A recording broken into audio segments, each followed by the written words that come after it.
राहुल गांधी दुनिया के 10,000 किलोमीटर पूरा करने वाला एक विश्व का अकेला नेता बनने जा रहे हैं। वो आज आपके बीच में है। जो न्याय की लड़ाई, आपकी लड़ाई, एचईसी की लड़ाई, यहाँ के संविधान के जो धज्जियां उड़ाई गई हैं, यहाँ का पूरा संघीय ढांचा कर जो ढा दिया गया है और चुनी हुई सरकार को पिछले 3 वर्षों से आज लड़खड़ाते हुए आज के दिन में आपको इस बात की खुशी हो गई कि आपकी सरकार असेंबली में जीत गई, आपकी सरकार।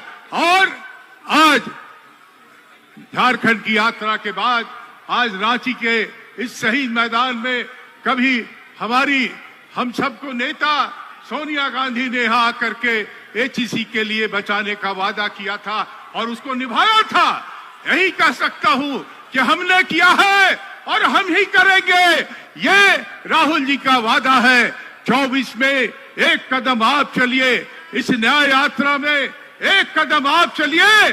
और आज राहुल जी का जो संकल्प है कि हम न्याय मिलने तक संघर्ष करेंगे, न्याय मिलने तक, ये संकल्प में आप भी कदम बढ़ाइए। रांची के लोग, झारखंड के साथियों, आदिवासी को बेटा और बेटियों, आज ये लड़ाई लंबी लड़ाई है। अब आपके सामने यूसीसी की लड़ाई होने वाली है, जिसमें आपकी संस्कृति, सभ्यता, परंपरा सबको स्टीम रोलर करने की प्रयास की जा रही है।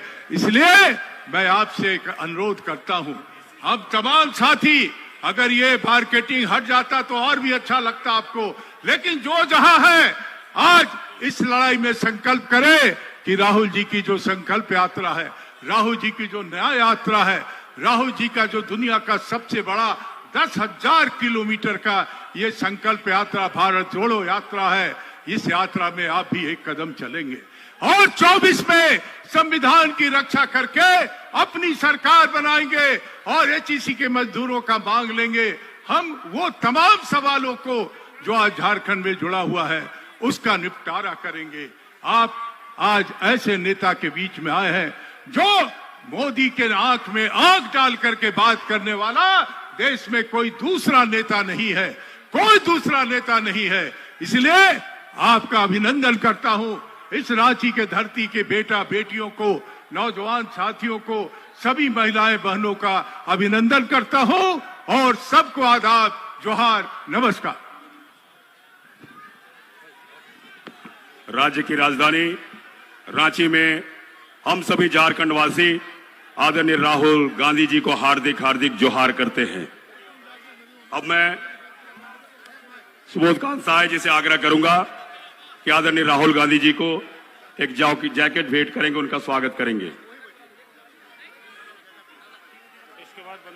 धन्यवाद। मैं बंधु तिर्की जी से आग्रह करता हूं कि राहुल गांधी जी को पारंपरिक टोपी पहनाकर उनका अभिनंदन करेंगे।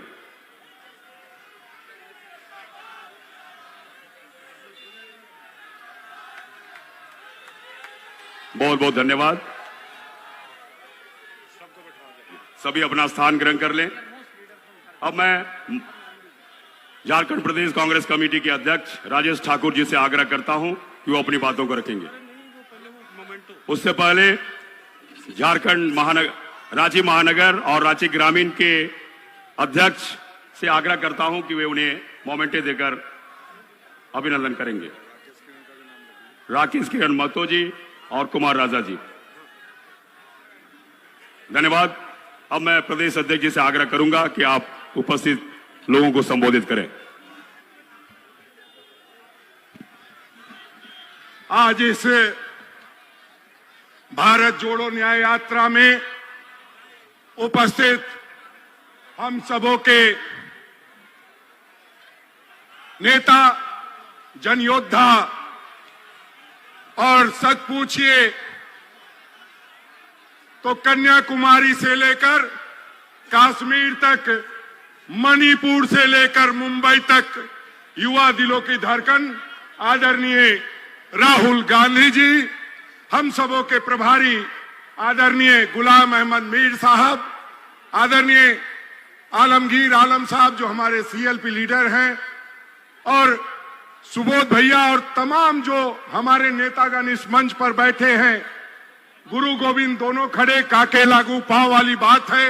आप सबों के ने जो इज्जत दी है, आप सबों ने जो जन सैलाब यहाँ इकट्ठा किया है, आप सबको मैं तहे दिल से, चूंकि ऐसा मैंने पहले अपने राजनीतिक जीवन में आज तक नहीं देखा, जब से पाकुड़ से निकला हूं, लगातार जिस तरह से भारत जोड़ो न्याय यात्रा को समर्थन देते हुए लोग आदरणीय राहुल गांधी जी के हाथों को मजबूत कर रहे हैं, हम ये कह सकते हैं कि आदरणीय राहुल गांधी जी, आप जिन मुद्दों को लेकर के निकले हैं, उनको अपार जन समर्थन मिल रहा है। और हम जानते हैं कि जो हम चाहते हैं, हम ये चाहते हैं कि लोगों के साथ अन्याय नहीं हो। ये जहां पे हम लोग सभा कर रहे हैं, ये नेहरू जी की दी हुई जगह है और यहाँ HEC हुआ करता था, ये कह सकता हूं, क्योंकि कुछ लोग उसको बीमार करके कहीं ना कहीं बेचने की साजिश कर रहे हैं। मैं बहुत ज्यादा कुछ नहीं कहूंगा, मैं इतना ही कहूंगा कि आप आए राहुल जी, झारखंड धन्य हुआ और आने वाला समय आदरणीय राहुल गांधी जी आपका है, झारखंड वासियों का है, HEC का काम करने वालों का है, श्रमिकों का है, मजदूरों का है, नौजवानों का है, युवाओं का है, महिलाओं का है। मैं अंत में इतना हूं कहूंगा, जय हिंद, जय भारत, जय झारखंड।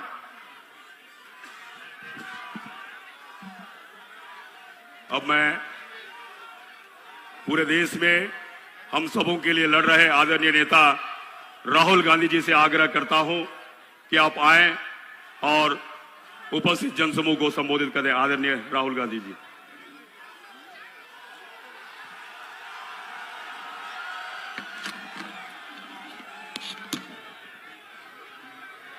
बैठ जाइए।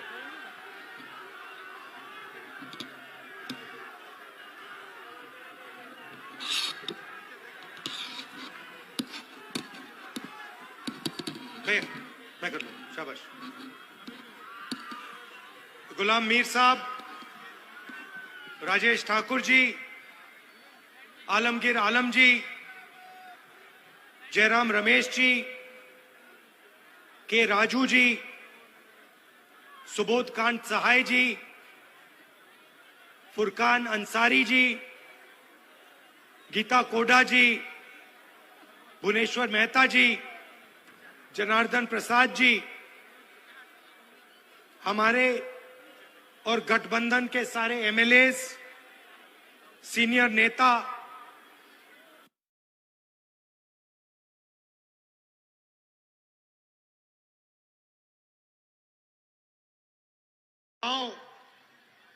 प्रेस के हमारे मित्रों, आप सबका यहां बहुत बहुत स्वागत, नमस्कार।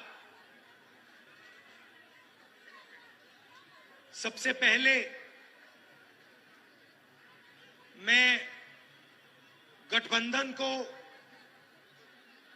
सोरेन जी को, हमारे सब MLAs को बधाई देना चाहता हूं कि आपने बीजेपी और RSS की जो साजिश थी उसको रोका और यहां गरीबों की सरकार को मेंटेन किया, उसकी रक्षा की।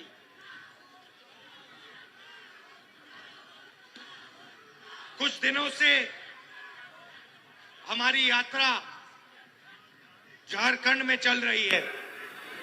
पिछले साल हमने भारत जोड़ो यात्रा की, कन्याकुमारी से हम कश्मीर चले, 4000 किलोमीटर, लाखों लोग एक साथ भारत जोड़ो यात्रा में चले। बीजेपी ने, RSS ने देश में नफरत फैला रखी है, हिंसा फैला रखी है। इसके खिलाफ भारत जोड़ो यात्रा में हम सब मिलकर, लाखों लोग मिलकर चले और देश को हमने एक नया रास्ता दिया, एक नया रास्ता दिखाया और यात्रा बहुत सफल हुई। यात्रा में काफी लोग हमारे पास आए, झारखंड से आए, उड़ीसा से आए, बाकी प्रदेशों से आए। उन्होंने कहा, देखिए आपने भारत जोड़ो यात्रा की, कन्याकुमारी से आप कश्मीर चले, मगर झारखंड का क्या होगा, उड़ीसा का क्या होगा, बंगाल का क्या होगा? इधर तो आपने यात्रा नहीं की। आपको दूसरी रात यात्रा करनी चाहिए। मणिपुर से महाराष्ट्र एक और भारत जोड़ो यात्रा करनी चाहिए। और ये हजारों लोगों ने हमसे कहा, इसीलिए आज मैं आपके सामने खड़ा हूं। मणिपुर से महाराष्ट्र दूसरी भारत जोड़ो न्याय यात्रा हम कर रहे हैं। और आपने देखा झारखंड में कितने जोश से, कितनी शक्ति, कितनी ऊर्जा झारखंड की आम जनता ने हमारी यात्रा में डाली। तो आपका मैं दिल से धन्यवाद करना चाहता हूं।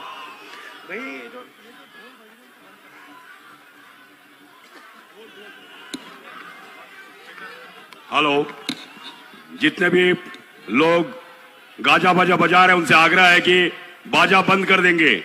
आदरणीय राहुल गांधी जी की बातों को सुनेंगे, बाजा बंद करेंगे। तो इसमें भारत जोड़ो न्याय यात्रा में हमने एक नया शब्द डाला है, न्याय शब्द डाला है। और इस शब्द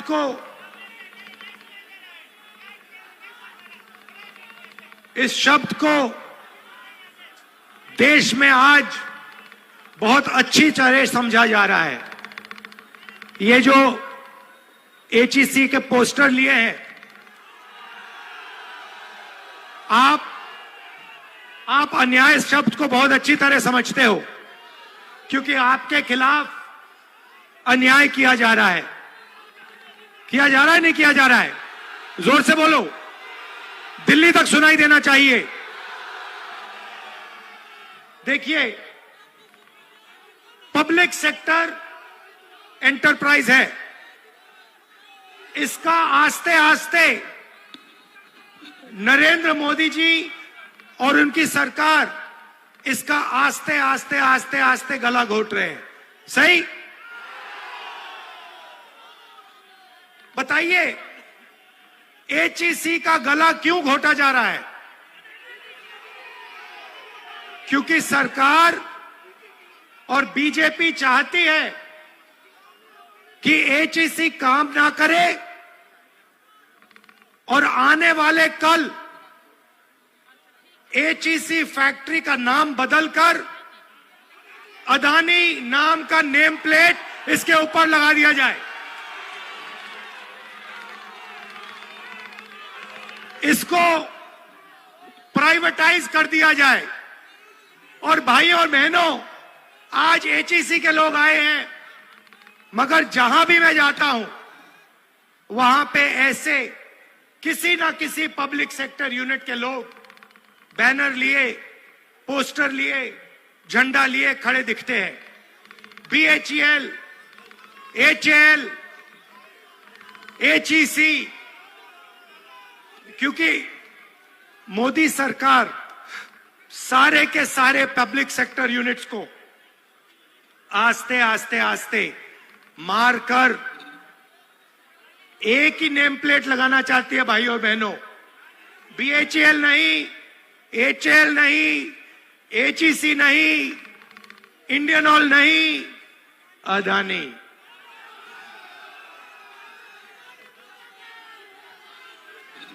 और यहां जो काम करते हैं, जिन्होंने सालों के लिए अपना खून, अपना पसीना दिया है, उन सबको ये बेरोजगार बनाना चाहते हैं। और मैं इस स्टेज से आपको बता दूंगा, और ये याद रखिए HEC वाले लोग, कांग्रेस पार्टी ये नहीं होने देगी।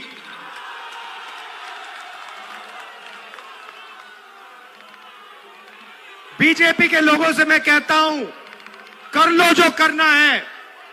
अदानी का नाम HEC पे नहीं लगेगा, हम नहीं लगने देंगे।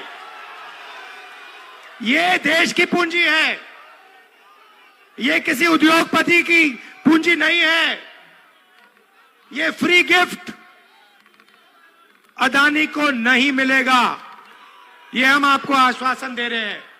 और हमारी सरकार आएगी तो जो आपको सपोर्ट की जरूरत होगी वो आपको सपोर्ट मिलेगी और आपको कंपेटिटिव बनाया जाएगा। भाई और बहनों, पूरे देश में प्राइवेटाइजेशन किया जा रहा है। मैं आपसे पूछना चाहता हूं, इस देश में ओबीसी वर्ग की, आदिवासी वर्ग की, दलित वर्ग की कितनी आबादी है? सबसे ज्यादा मत बोलो भैया, मुझे नंबर दो, मुझे नंबर दो। कितने प्रतिशत आदिवासी, दलित और पिछड़े लोग हैं इस देश में? नंबर दो। देखो, कोई नंबर नहीं दे सकता, कोई नहीं बता सकता कि इस देश में इतने पिछड़े लोग हैं। भाई और बहनों, बात आप समझिए, देश में कम से कम 50% ओबीसी वर्ग के लोग हैं। सही बात है। और मैंने कम से कम शब्द का प्रयोग किया है।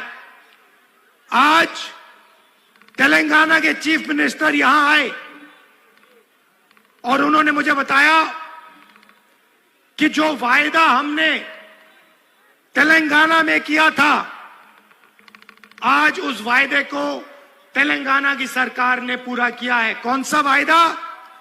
जाति जनगणना का वायदा। तेलंगाना में कुछ ही महीनों में पिछड़े वर्ग के लोगों को, आदिवासियों को, दलितों को, जनरल कास्ट के लोगों को, माइनॉरिटी को, सबको पता लग जाएगा कि किसकी कितनी आबादी है। अब मैं आपको ये बोल क्यों रहा हूं? क्योंकि ये जो एचईसी के लोगों को तंग किया जा रहा है, ये पिछड़े वर्ग के लोग हैं, ये आदिवासी हैं, ये दलित हैं, और इनको रोजगार से हटाया जा रहा है और इस एचईसी को प्राइवेटाइज किया जा रहा है। प्राइवेटाइजेशन का मतलब समझिए।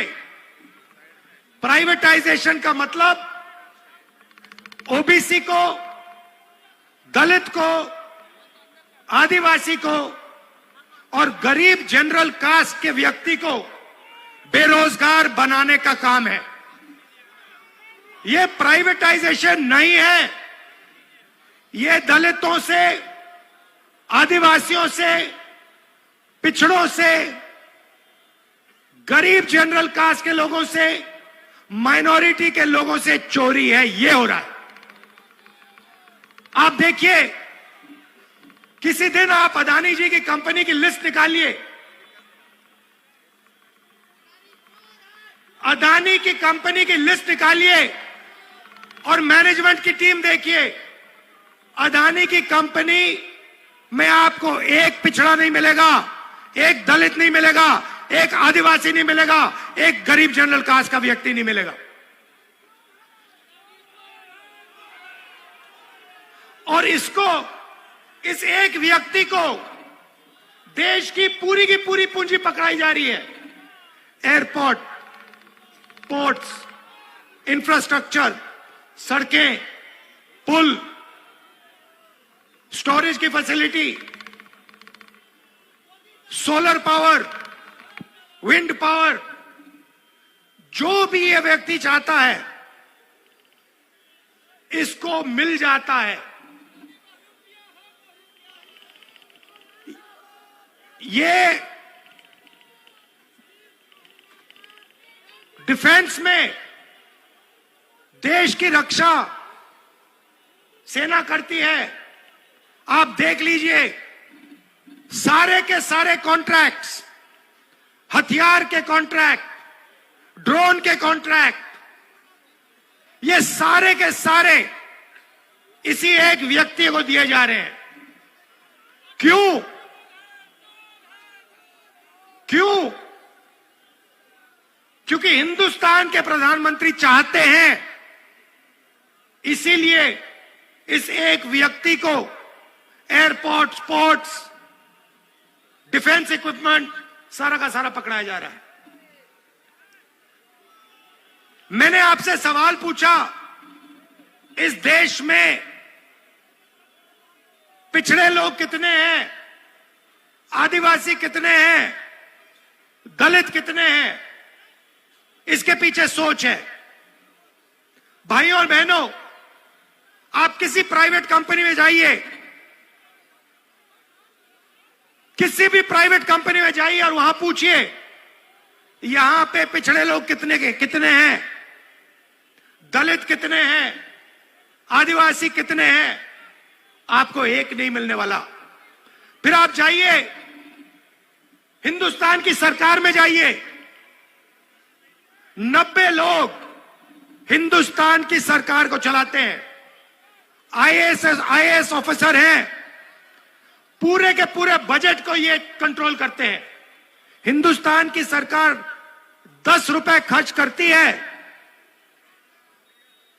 तो रुपए कहां खर्च होंगे, ये 90 लोग निर्णय लेते हैं।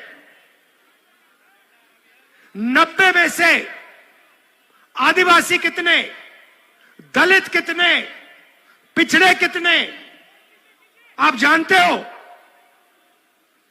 देखो सन्नाटा छा गया, सब चुप हो गए।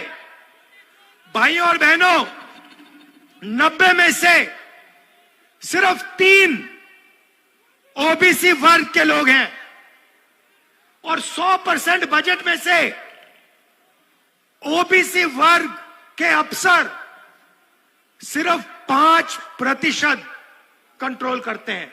मतलब अगर हिंदुस्तान की सरकार 100 रुपए बजट में बांटती है तो 5 रुपए का निर्णय ओबीसी वर्ग लेता है। आप जानते हो दलित वर्ग के अफसर कितना निर्णय लेते हैं? फिर से बोलो, जीरो जितना, उसको जीरो ही मान लो। आदिवासी वर्ग, उनको भी जीरो मान लो। तो आपकी ना सरकार में हिस्सेदारी, ना कॉर्पोरेट सेक्टर में हिस्सेदारी। आप जाइए, लिस्ट निकालिए, प्राइवेट अस्पतालों की लिस्ट निकालिए, उसमें देखिए, उसमें आपको दलित नहीं मिलेगा, मैनेजमेंट में एक ओबीसी नहीं मिलेगा, एक मालिक नहीं मिलेगा, एक आदिवासी, एक दलित, कोई नहीं मिलने वाला उसमें। फिर आप प्राइवेट यूनिवर्सिटीज की लिस्ट निकालिए, कॉलेजेस की लिस्ट निकालिए, उसमें आपको एक पिछड़ा नहीं मिलेगा, एक मालिक आपको पिछड़ा नहीं मिलेगा, एक मालिक दलित नहीं मिलेगा, एक मालिक आदिवासी नहीं मिलेगा। फिर आप जाइए और कहिए ठीक है, कॉर्पोरेट सेक्टर में नहीं मिला, सरकार में नहीं मिला, अस्पतालों में नहीं मिला, यूनिवर्सिटी कॉलेज में नहीं मिला। और फिर आप लिस्ट निकालिए जो कॉन्ट्रैक्ट से काम करते हैं, कॉन्ट्रैक्ट लेबर की लिस्ट निकालिए और उस लिस्ट में आपको सिर्फ ओबीसी, दलित और आदिवासी मिलेगा और कोई नहीं मिलने वाला। तो पिछड़ों को, दलितों को, आदिवासियों को, सही बात बोली, उनको कॉन्ट्रैक्ट लेबर, उनको मजदूरी, बॉन्डेड लेबर बनाया जा रहा है। और बड़ी बड़ी कंपनियों में, अस्पतालों में, कोर्ट्स में, स्कूल कॉलेजेस में इनकी कोई हिस्सेदारी नहीं है। तो सबसे पहले यह पता लगाना है कि इस देश में दलित, आदिवासी और पिछड़े हैं कितने? 50% कम से कम पिछड़े वर्ग के लोग हैं, 8% आदिवासी हैं, 15-16% दलित हैं, और इनकी हिस्सेदारी है ही नहीं, कहीं भी नहीं है, कहीं भी नहीं है। किसी भी मजदूर के पास चले जाओ। आज मैं अभी सड़क पे था, साइकिल पर 200 किलो कोयला लिए धकेल कर, साइकिल पर 200 किलो कोयला लिए धकेल कर भूखे आदिवासी 50 किलोमीटर चल रहे थे। मैंने अपनी आंखों से देखा। वहां पे आपको आदिवासी मिल जाएगा, वहां पे आपको दलित मिल जाएगा, वहां पे आपको पिछड़ा मिल जाएगा, मगर किसी बड़ी कंपनी में नहीं मिलने वाला, किसी अस्पताल के मैनेजमेंट के ऑफिस में नहीं मिलने वाला। यही हिंदुस्तान के सामने सबसे बड़ा सवाल है, इससे बड़ा सवाल है ही नहीं। और इसीलिए हमारा पहला कदम पूरे देश में जाति जनगणना को करवाने का होगा, और हम पता लगाएंगे इस देश में दलित कितने, आदिवासी कितने, पिछड़े कितने। और एक और बात समझिए, रिजर्वेशन की बात कर रहा हूं। आजकल 50% से ज्यादा रिजर्वेशन नहीं मिल सकती। ये जो 50% का लिमिट है, इसको कांग्रेस पार्टी की सरकार, इंडिया की सरकार उठा के फेंक देगी। और हम जो दलित हैं, आदिवासी भाई हैं, उनके रिजर्वेशन में कोई कमी नहीं आएगी, मैं आपको गारंटी देके कह रहा हूं। और जो पिछड़ों का हक बनता है वो उनको मिलेगा। तो ये देश का सबसे बड़ा मुद्दा है, इससे बड़ा मुद्दा है ही नहीं। सामाजिक अन्याय और इसी से जुड़ा हुआ आर्थिक अन्याय। आप मुझे बताइए, जीएसटी से छोटे व्यापारियों को, मजदूरों को, स्मॉल और मीडियम बिजनेस वालों को फायदा हुआ? मुझे हाथ उठा के दिखा दो इस, यहां पे, नहीं हाथ नीचे करो, यहां पे एक व्यक्ति जिसको जीएसटी से फायदा हुआ हो, मुझे दिखा दो, कौन है ये? अंबानी को फायदा हुआ, अदानी को फायदा हुआ, देश के अमीर लोगों को फायदा हुआ। ये एचएसई में जो काम करते हैं, इनका जबरदस्त नुकसान हुआ। जीएसटी कौन देता है? जीएसटी अमीर लोग नहीं देते। जीएसटी वो मजदूर देता है जो 200 किलो को धकेल रहा था। वो उतनी ही जीएसटी देता है जितनी अदानी देता है, अंबानी देता है। वो शर्ट खरीदता है, उतनी ही जीएसटी लगती है जितनी अदानी जी की शर्ट को लगती है। तो पैसा कहां से जा रहा है? बजट का पैसा कहां से जा रहा है? दलितों से, आदिवासियों से, पिछड़ों से, गरीब जनरल कास्ट के लोगों से, माइनॉरिटी से। और जा कहां रहा है? अरबपतियों के जेब में, अदानी की जेब में, इन लोगों की जेब में। इसीलिए देश में भयंकर बेरोजगारी फैल गई है। इन्होंने क्या किया? सारे छोटे व्यापारियों को खत्म कर दिया। जो छोटा बिजनेस करते थे, जो स्मॉल और मीडियम बिजनेस करते थे, उनको सबको मार दिया। दो हथियार का प्रयोग किया इन्होंने। पहले प्रधानमंत्री ने झूठ बोला और कहा कि मैं काले धन के खिलाफ लड़ाई लड़ रहा हूं, और नोटबंदी कर दी। नोटबंदी ने हिंदुस्तान के सब छोटे बिजनेस वालों को खत्म कर दिया, उड़ा दिया। यह अदानी जी के लिए काम किया। उसके बाद जीएसटी लागू कर दी। नतीजा हुआ कि आज हिंदुस्तान का युवा रोजगार पा ही नहीं सकता।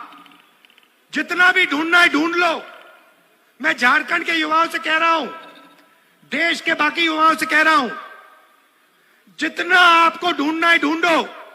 नोटबंदी के बाद, जीएसटी के बाद, नरेंद्र मोदी जी की पॉलिसीज के बाद छोटे बिजनेसेस हैं ही नहीं।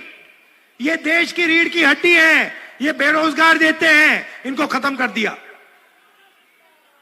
तो जब तक दिल्ली की सरकार नहीं बदलेगी तब तक इस देश में युवाओं को रोजगार नहीं मिल सकता, सीधी बात है।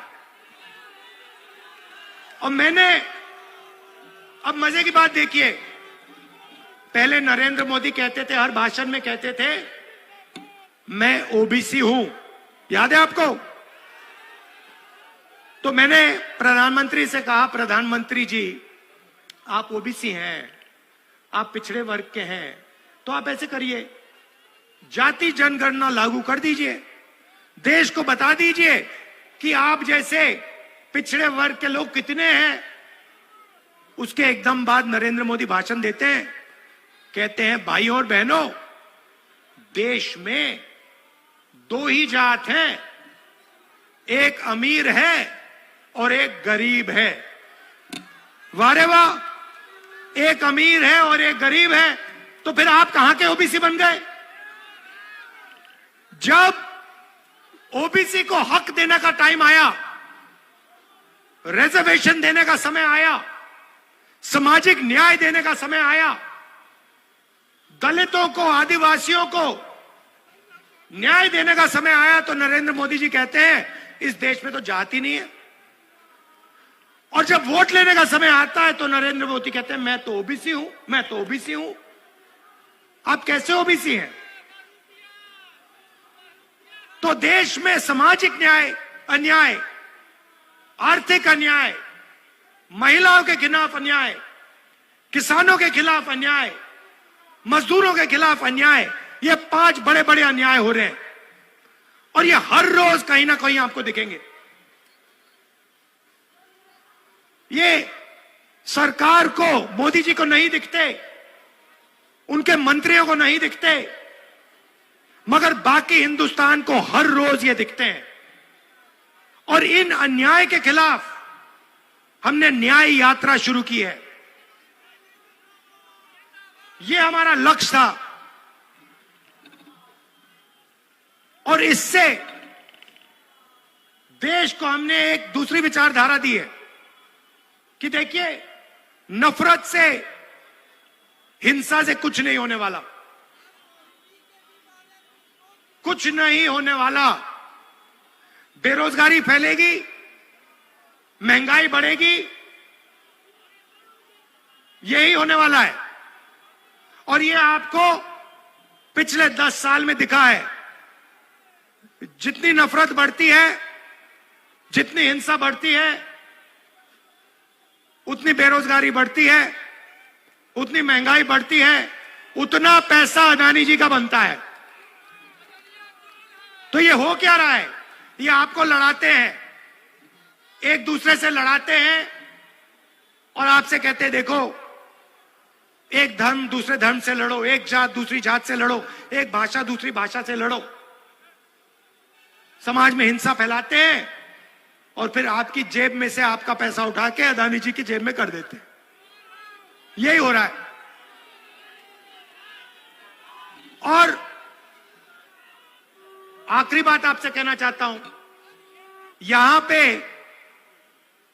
आपकी सरकार को ये क्यों हटाए?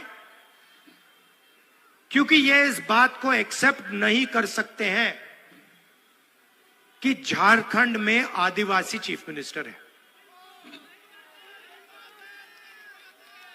ये इस बात को एक्सेप्ट ही नहीं कर सकते। इसीलिए इन्होंने हमारी सरकार को हटाने की कोशिश की और कांग्रेस पार्टी, जेएमएम सब मिलकर बिल्कुल इनके सामने एक लाइन में खड़े हो गए। और क्या हुआ? सरकार बच गई। ये हर प्रदेश में करते हैं। जहां भी उनको चांस मिले ये या सीबीआई का प्रयोग करके, ईडी का प्रयोग करके, इनकम टैक्स का प्रयोग करके या पैसा देकर ये यही काम करते हैं। लोकतंत्र पे ये आक्रमण कर रहे हैं, संविधान पे ये आक्रमण कर रहे हैं, क्योंकि ये जनता की जो आवाज है इसको दबाना चाहते हैं। और कांग्रेस पार्टी, हमारा गठबंधन, इंडिया गठबंधन, लोकतंत्र की जो आवाज है उसको कभी नहीं दबने देगा। तो आप सब यहां आए, आपने इतनी हमारी मदद की, सड़कों पे लाखों लोग निकले।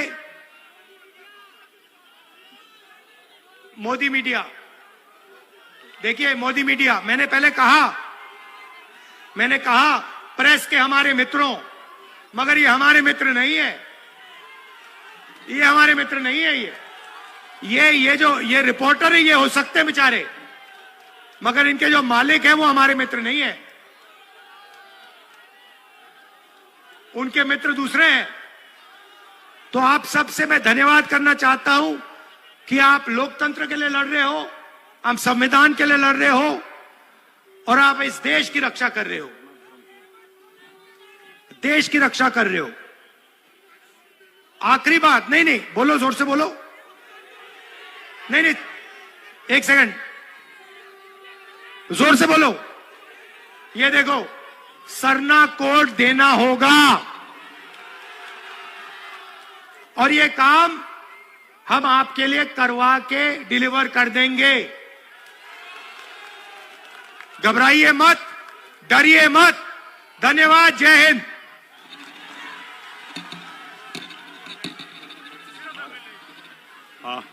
मैं सभी माननीय विधायकों से आग्रह करता हूं कि मंच के नीचे चले आएंगे।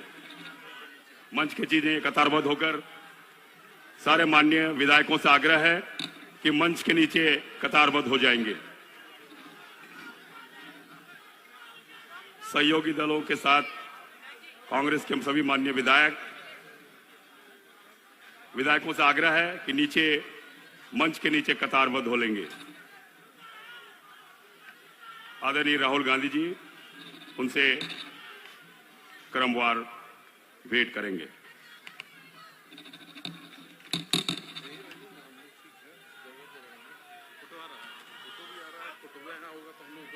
ठीक लगेगा। अच्छा, ये लोग नीचे है। हाँ। दिमाग लगा